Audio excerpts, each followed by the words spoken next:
नमस्कार दोस्तों, स्वागत है आपका मेरे चैनल पे। दोस्तों निफ्टी का 5 मिनट का चार्ट पहले डिस्कस करेंगे, आज का मार्केट कैसा था और कहाँ थे हमारे लिए बाइंग के लेवल्स। उसके बाद में डेली चार्ट लगाएंगे, उसको डिस्कस करेंगे।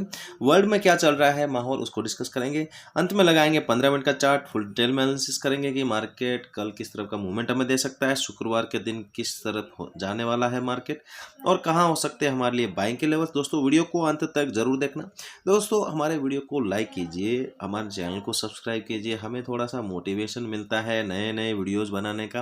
वैसे देखो, मैं वीडियोस तो आपको रोज़ बना के देता ही हूँ और अच्छे से वीडियोस मैं बना सकूँ इसके लिए आपको एक लाइक और मेरे चैनल को सब्सक्राइब करवाना पड़ेगा और चैनल को जल्दी से जल्दी ग्रो करवाओ कि मैं मेरी स्ट्रेटजीज और मैं कैसे ट्रेड करता हूँ, कितना एसएल रखता हूँ, कितना प्रॉफिट का टारगेट रखता हूँ, क्या कब किस वक्त ट्रेड करना चाहिए, क्या टाइमिंग सही है, उस बारे में मैं आपको बता सकूं। तो चैनल को फटाफट से ग्रो कीजिए, मेरे चैनल को फटाफट लाइक कीजिए, शेयर कीजिए, जितना हो सके सब कुछ कर लीजिए और जल्दी से जल्दी ग्रो करवाइए।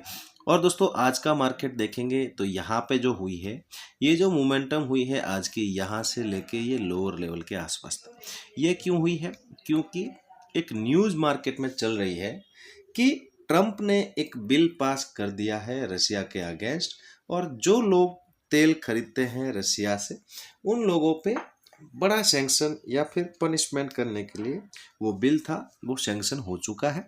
और उस हिसाब से मार्केट में एक न्यूज़ चलती है कि यहाँ पे जो बिल पास हुआ है उसमें 500% टैक्स, मतलब सैंक्शन, यहाँ पे टैरिफ लगने के चांसेस है इंडिया पर।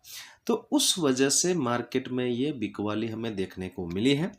और मार्केट में जो बिकवाली आई है वो यहाँ पे जैसे ही ये जो सुबह का इसने यहाँ पे लो लगाया था, इसको जैसे इसने ब्रेक किया तो यहाँ से धड़ाधड़ करके ज़्यादा ज़बरदस्त बिकवाली हमें यहाँ पे देखने को मिली। और एक बार के लिए मार्केट ने यहाँ पे 900 का लेवल भी यहाँ पे क्रॉस कर लिया और उसके नीचे जाके यहाँ पे क्लोजिंग दी है निफ्टी ने। तो यहाँ पे जो बिकवाली आई है वो न्यूज़ के कारण आई है। टेक्निकल यहाँ पे अच्छे थे, टेक्निकल्स यहाँ पे बुलिश थे, मार्केट ऊपर जाने के पूरे चांसेस थे। लेकिन ठीक है, हमने जो भी ऊपर की ट्रेड ली होगी आज उसमें हमारा एसएल हुआ होगा, लेकिन उसके बाद में हमने ट्रेड नहीं की, इसके बाद में हमने कोई ट्रेड यहाँ पे नहीं की, चाहे न्यूज़ बेस्ड हो। देखो, जब तक मार्केट टेक्निकल के हिसाब से नहीं चलता है तब तक मार्केट सही डायरेक्शन में नहीं चलता है। जैसे यहाँ पे फंडामेंटल्स, मतलब जो ये होते हैं, जो रूमर्स या न्यूज़ की बेस्ड के ऊपर मार्केट ट्रेड करने लगता है तो मार्केट कभी भी कहीं से भी रिवर्स हो सकता है, तो उसको हमने अवॉइड किया है। यहाँ पे क्लोजिंग जो हुई है 25,876 पे हुई है, 263 पॉइंट कल की क्लोजिंग से नीचे आके क्लोजिंग हुई है। तो बड़ी गिरावट आज हमें निफ्टी में देखने को मिली है। बैंक निफ्टी का भी वैसा ही हाल है, बैंक निफ्टी भी यहाँ पे गिरावट देता है। मार्केट यहाँ पे 60,000 के ऊपर यहाँ पे ट्रेड कर रहा था, यहाँ पे एक नेगेटिव कैंडल बनती है, नेगेटिव कैंडल बनने के बाद में गिरावट हमें देखने को मिलती है। ये यहाँ पे सपोर्ट मिलता है और उसके बाद में ये इस सपोर्ट को रेस्पेक्ट करता है बैंक निफ्टी और इसके नीचे यहाँ पे नहीं जाता है। एक छोटी सी रेंज में यहाँ पे ट्रेड करने के बाद क्लोजिंग यहीं पे करके गया है। तो यहाँ पे बैंक निफ्टी में एक सेटअप यहाँ पे बना था। एक तो यहाँ पे ये कैंडल बनी थी बियरिश, इस कैंडल को मैंने कल जो या फिर परसों के शायद यहाँ पे वीडियो में मैंने ट्रेड भी की थी, उसको मैंने बताया भी था। तो यहाँ पे एक ये जगह थी और एक जगह थी ये जो रेंज बनी थी, इस रेंज के आसपास यहाँ पे हमें ट्रेड करनी थी। आपने इस दोनों जगह पे ट्रेड की है तो आपको अच्छा प्रॉफिट हुआ होगा। बैंक निफ्टी की क्लोजिंग 59,686 पे हुई है, कल की क्लोजिंग से 300 पॉइंट लगभग गिर के यहाँ पे बैंक निफ्टी ने क्लोजिंग दी है। डेली चार्ट देखो, बैंक निफ्टी ने कल यहाँ पे एक अच्छी बुलिश कैंडल यहाँ पे बनाई थी। सारा सेंटिमेंट्स ऊपर का था कि मार्केट ऊपर ज़रूर जाएगा और जिन लोगों ने पोजीशन बनाई होगी कल के दिन, उन लोगों के आज ज़बरदस्त एसएल हिट हुए होंगे। और मैंने इसी के लिए आपको बार बार बोला है कि कभी भी क्लोजिंग का वेट करो। तो आज भी जिन्होंने यहाँ पे ऊपर की पोजीशन बनाई है उनके भी एसएल आज यहाँ पे हिट हो चुके होंगे। तो मार्केट ने एक अच्छी गिरावट दिखाई है, नीचे यहाँ पे चल रहा है। मार्केट का सपोर्ट जो लेवल था मैंने आपको क्लियरली यहाँ पे बताया है कि मार्केट सपोर्ट लेगा 500 से लेके ये जो लेवल है, ये जो रेंज बनी हुई है, इस रेंज के आसपास। तो एग्जैक्ट यहीं से सपोर्ट लिया है। अब देखो यहाँ पे कल कैसा हो सकता है मार्केट, हमें देखने की ज़रूरत है। डेली चार्ट पे अभी भी हमें यहाँ पे कुछ करने की ज़रूरत नहीं है। निफ्टी का देखोगे दोस्तों, तो निफ्टी जिस चैनल में, जिस पैटर्न में यहाँ पे चल रहा था, ये जो यहाँ पे ट्रेंड लाइन थी, ऊपर के लिए रेजिस्टेंस का काम कर रही थी और नीचे सपोर्ट का काम कर रही थी। ये जो दोनों ट्रेंड लाइन के बीच में मार्केट यहाँ पे ट्रेड कर रहा था। एक बार इसने यहाँ पे फेक ब्रेकआउट देके वापस नीचे भी आया है। अब यहाँ पे नीचे का ब्रेकडाउन यहाँ पे दिखा रहा है कि नीचे के ब्रेकडाउन हो चुका है। तो यहाँ पे हमें क्या करना है, इस कैंडल के लो के ऊपर हमें यहाँ पे ध्यान देना है।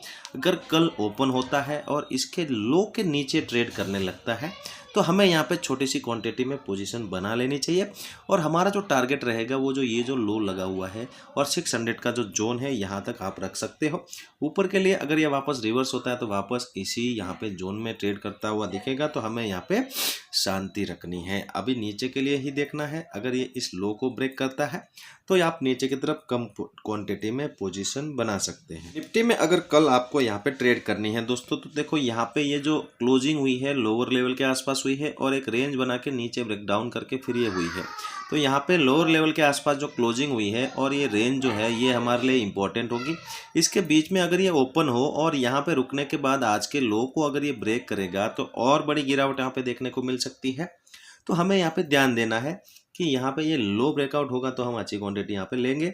अगर ये यहीं से वापस ऊपर निकले तो यहाँ पे वापस ऊपर की तरफ कहाँ तक जा सकता है, जहाँ तक इसने ये लो लगाया था कल के दिन, इस लो के आसपास तक ऊपर जा सकता है। एक कम क्वांटिटी में आप बड़े टारगेट के लिए ऊपर की तरफ जा सकते हो। ज़्यादा बड़ा गैप अप गैप डाउन हो तो यहाँ पे आप ध्यान देना, अगर 26,000 के आसपास गैप अप होता है तो यहाँ पे बिल्कुल आपको सस्टेन होने देना है मार्केट को यहाँ पे टाइम बिताने देना है। अगर टाइम बिता के ये यहाँ से ऊपर निकले तो वापस इस जगह और ये जो ट्रेंड लाइन है यहाँ तक आ सकता है। बड़ी टारगेट के लिए कम क्वांटिटी में आप उस तरफ ऊपर की तरफ ट्रेड कर सकते हैं। अगर यहाँ से रुकने के बाद नीचे वापस निकलता है, 26,000 को ब्रेक करता है तो वापस इस लो के आसपास तक आ सकता है। गैप डाउन अगर मिलता है ये 800 के आसपास, तो यहाँ पे आपको पहली कैंडल देखनी है। पहली कोई बुलिश कैंडल मिलती है तो उसको देख के ऊपर की ट्रेड करनी है और क्लोजिंग और 900 के आसपास का टारगेट प्लान करना है। दोस्तों बैंक निफ्टी में अगर आपको ट्रेड करनी है तो बैंक निफ्टी में जो 15 मिनट की कैंडल बनी है वो एकदम बुलिश कैंडल है और यहाँ पे आपको लोअर लेवल के आसपास ध्यान देना है। 59,600 एक इंपॉर्टेंट लेवल होगा। इसी के आसपास ओपन होने के बाद ऊपर निकलेगा तो 800 850 के आसपास तक पहला मोमेंटम होगा ऊपर की तरफ। कम क्वांटिटी में ऊपर की तरफ जा सकते हैं। नीचे अगर निकलता है 600 ब्रेक करता है तो 500 एक नीचे सपोर्ट का काम करेगा। कम क्वांटिटी में नीचे की तरफ भी आप यहाँ पे जा सकते हो। गैप अप गैप डाउन होता है तो शांति से वेट करना, बिना रेंज के आप ट्रेड मत करना। गैप अप अगर मिले तो शांति से वेट करो, पेशेंस रखो।